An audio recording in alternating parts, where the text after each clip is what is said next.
This video demonstrates how to set up and use the Ballard Turbo Cleaning Closed Suction System. The Ballard Turbo Cleaning System has a catheter that retracts within an isolated turbulent cleaning chamber, which results in a cleaner catheter tip compared to a standard closed suction system.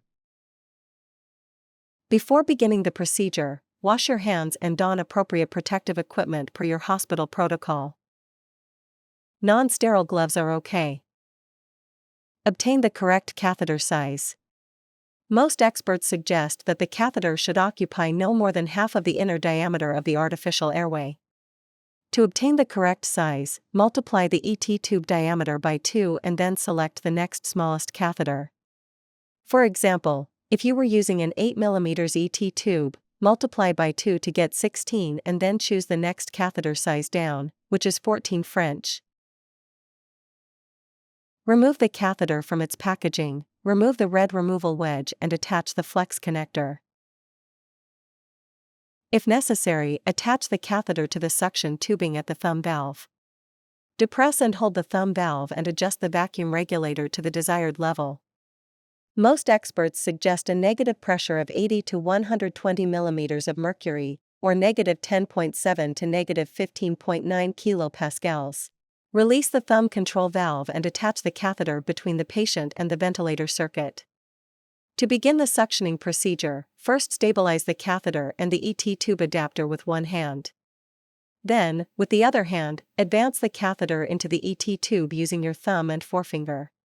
If using a double swivel elbow catheter which has depth markings, align the printed depth number on the catheter with a similar number on the ET tube closest to the ET tube adapter. Alternatively, observe the printed number on the ET tube closest to the ET tube adapter. Now add 8 cm to this number and advance the catheter until that sum is visible in the window directly across from the irrigation port connector. At this point, the tip of the catheter will be located 1 cm past the end of the artificial airway. To begin suctioning, to press and hold the thumb valve, and gently withdraw the catheter.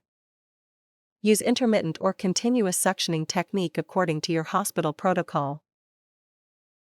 It is recommended that the entire suction procedure lasts no more than 15 seconds.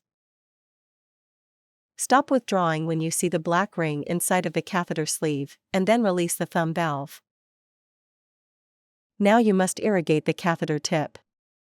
To do this, twist, open a 15 ml saline vial.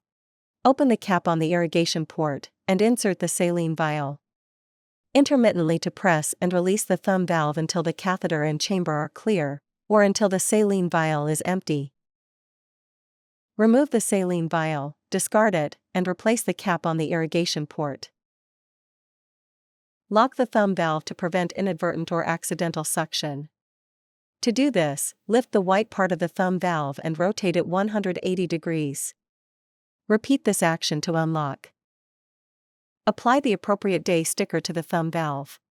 As an example, if the catheter is opened on a Monday and intended to be replaced in 72 hours, place the Thursday sticker on the thumb valve. Place the suction tubing and the catheter out of the way.